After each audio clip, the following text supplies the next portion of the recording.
खूबसूरत भी लगते हैं और इनका ट्रेंड भी बहुत ही ज्यादा है। लेकिन क्या आपने कभी इस तरह का अनयूजुअल नेल आर्ट देखा है? इस लेडी ने अपने नेल्स पर चाय के कप और टी पॉट भी बनवाया हुआ है। इवन के ये इसमें से ग्रीन टी निकालकर बाकी कप्स में भी डाल रही है। इसके नेल आर्ट को देखकर तो ऐसा लगता है जैसे इसे चाय बहुत ज्यादा पसंद है। ये सच में कमाल है।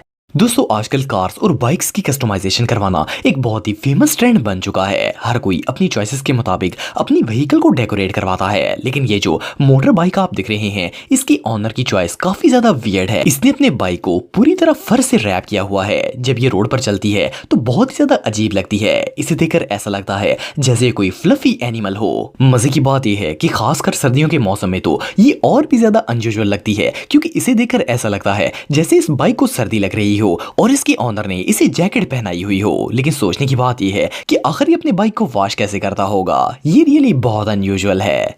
दोस्तों हर इंसान का कपड़े पहनने का अपना एक टेस्ट होता है, लेकिन ये जो शख्स आप देख रहे हैं, इसका स्टाइल कुछ ज्यादा ही अजीब है। इसने इतना अजीबोगरीब कॉस्ट्यूम पहना हुआ है कि इसे देखकर ही हंसी आ जाती है। इससे भी ज्यादा अजीब बात यह है कि ये इसे पहनकर पब्लिक प्लेस में चल रहा है। इसके चलने के अंदाज को देखकर तो ऐसा लगता है जैसे ये रेड कारपेट पर चल रहा हो। ये रियली बहुत वियर्ड है। दोस्तों आप में से बहुत से लोगों ने कास्टर बोर्ड देखी होगी। दोस्तों ये बात तो हम सब जानते हैं कि कहीं भी ट्रैवलिंग करने के लिए बैग सबसे ज्यादा जरूरी होता है, क्योंकि इसमें हम अपनी जरूरत की चीजें रखते हैं। वैसे तो बैग्स में बहुत से डिजाइन होते हैं, लेकिन इस तरह का अजीबोगरीब शक्ल वाला बैग आज से पहले आपने कभी नहीं देखा होगा। ये बैग वाइल्ड बोर के फेस की तरह बनाया गया है। अगर इसकी स्पेस की बात की जाए तो इसमें काफी ज्यादा चीजें भी आसानी से आ सकती हैं, लेकिन ये बैग देखने में बहुत ही अगली लगता है। वेल इसके क्रिएटर ने इस तरह के और भी बहुत से बैग्स बनाए हैं जिन्हें देखकर कोई भी शख्स दंग रह जाएगा। ये जो हिरन वाला बैग